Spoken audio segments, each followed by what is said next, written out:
everyone, I'm Emmy, and thank you so much for joining us for this extra special Time Travel Tuesday. Today I'm sitting down with Zach Limhouse, the staff historian for the Culture and Heritage Museums, and we're going to be talking about the enslaved on the Bratton Plantation as of the 19th century, and more specifically, the ones that tried to escape to their freedom. Hi, Zach. Hey, Emmy, how are you? I'm good, how are you? Good. I'm happy to be with you for Time Travel Tuesday, I know. Black History Month. Yeah, me too.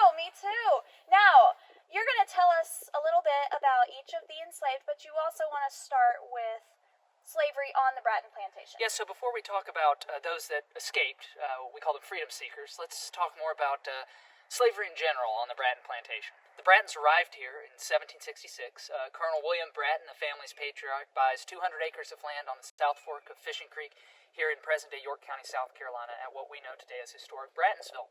And we know that Colonel Bratton owned at least a few enslaved people at the time of the American Revolution, and continued to acquire more until his death in 1815. We know that when the cotton gin was invented around 1793, cotton becomes a very prominent cash crop here in the Carolina backcountry. Prior to that, cotton was not grown very much back here, or in South Carolina in general. Your larger plantations were typically on the coast, in the low country, where they were producing things like rice and indigo. But in 1793, Eli Whitney invents the cotton gin, which makes producing cotton a lot easier. It makes it very profitable for people in South Carolina.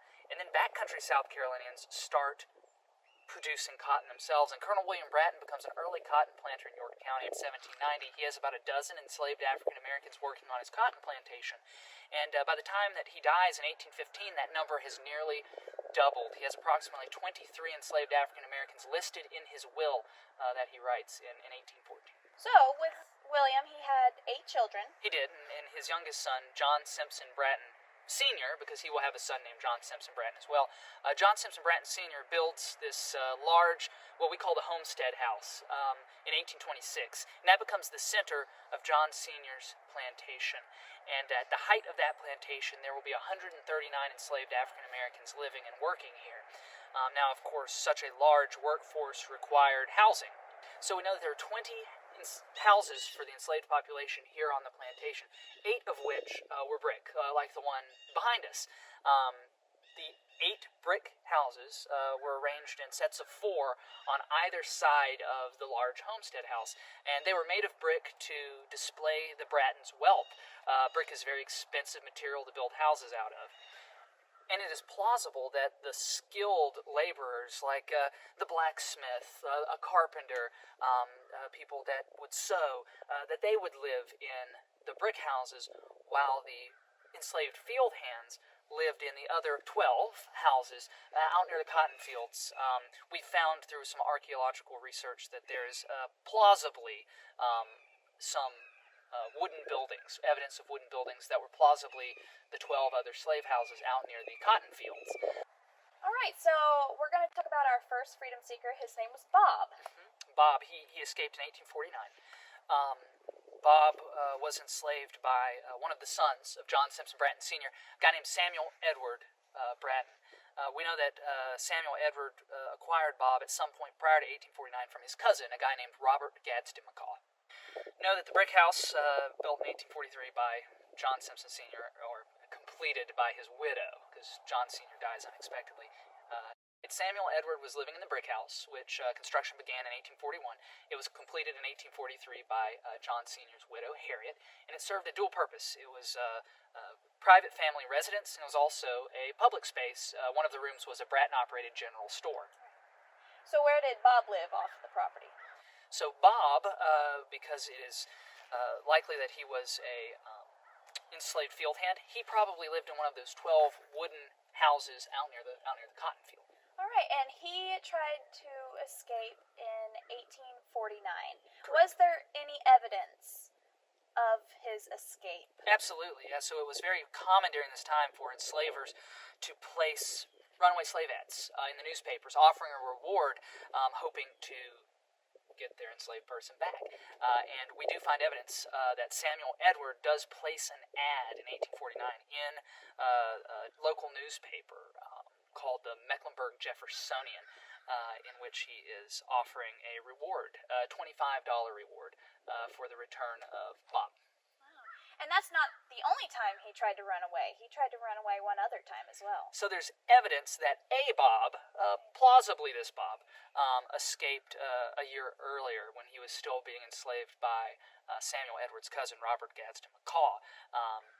Robert Gadsden McCaw places an ad in a newspaper called the Lincoln Courier, in which he's offering a reward for an enslaved person named Bob. And if you look at the physical descriptions in both of these two ads, they match up. So it is plausible, at least, that these are the same person. It's interesting because if you look in the ad that Samuel Edward placed in the newspaper, he describes Bob as walking with a limp from a gunshot wound. So it is plausible, at least, that Bob might have received this gunshot wound in one of his previous escape attempts. All right. And did he reach freedom? Unfortunately, we don't know.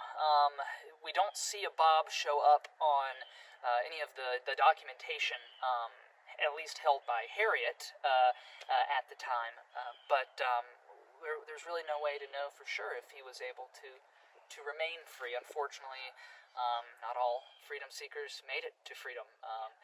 Some of them were caught and returned to slavery on their plantations. Now, our second one, his name is Lewis.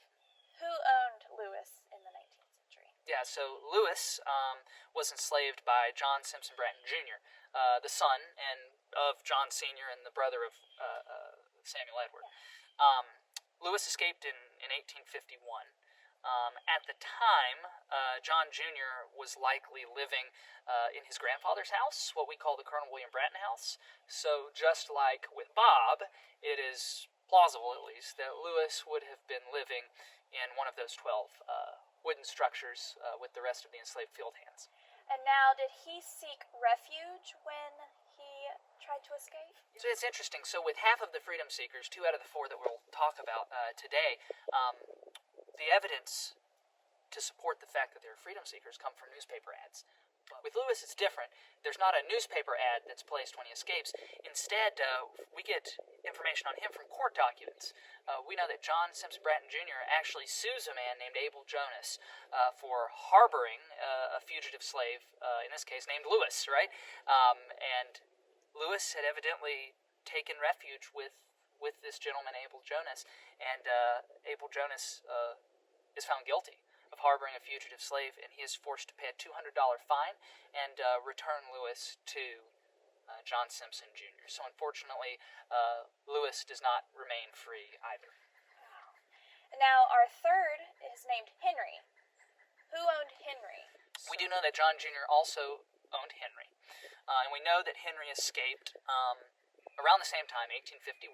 So he was plausibly also living in one of those 12 wooden slave houses here on the property.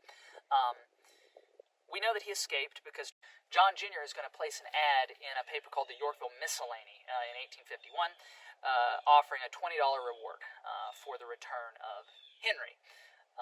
And he offers a description of Henry. We know that he's a tall, dark man with a heavy black beard. But as far as whether Henry remained free, that is uncertain as well. We know that Henry shows up in an October 1852 tax return for John Jr., where he's listing his enslaved population on the tax return. But interestingly enough, Henry's name is scratched out with a pencil on the tax return. I don't know what that means.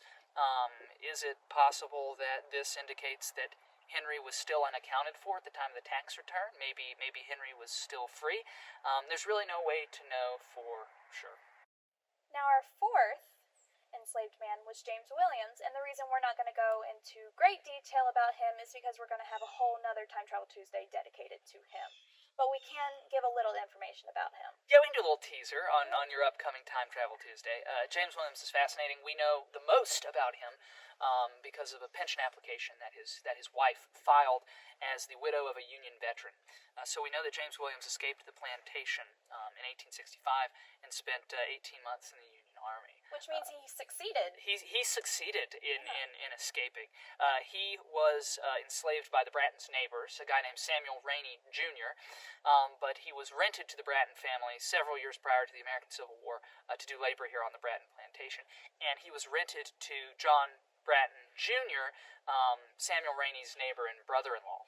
So he would have been enslaved at the time on the Forest Hall Plantation, not too far from here. We call it Hightower Hall. So that is where James Williams would have been enslaved, and he likely escaped from that plantation in 1865 and joined the Union Army. All right. Now on to a more general question.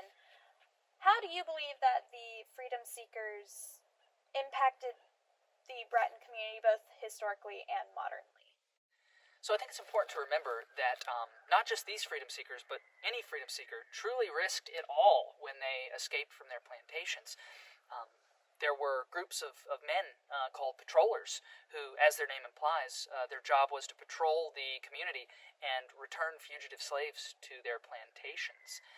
In the mid-1930s, the WPA recorded thousands of first-hand accounts from formerly enslaved people.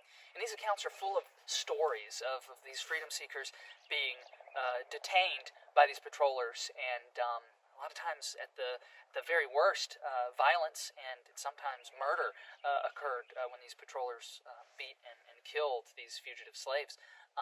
But at the very least, they were returned to their plantations, and they did not attain freedom.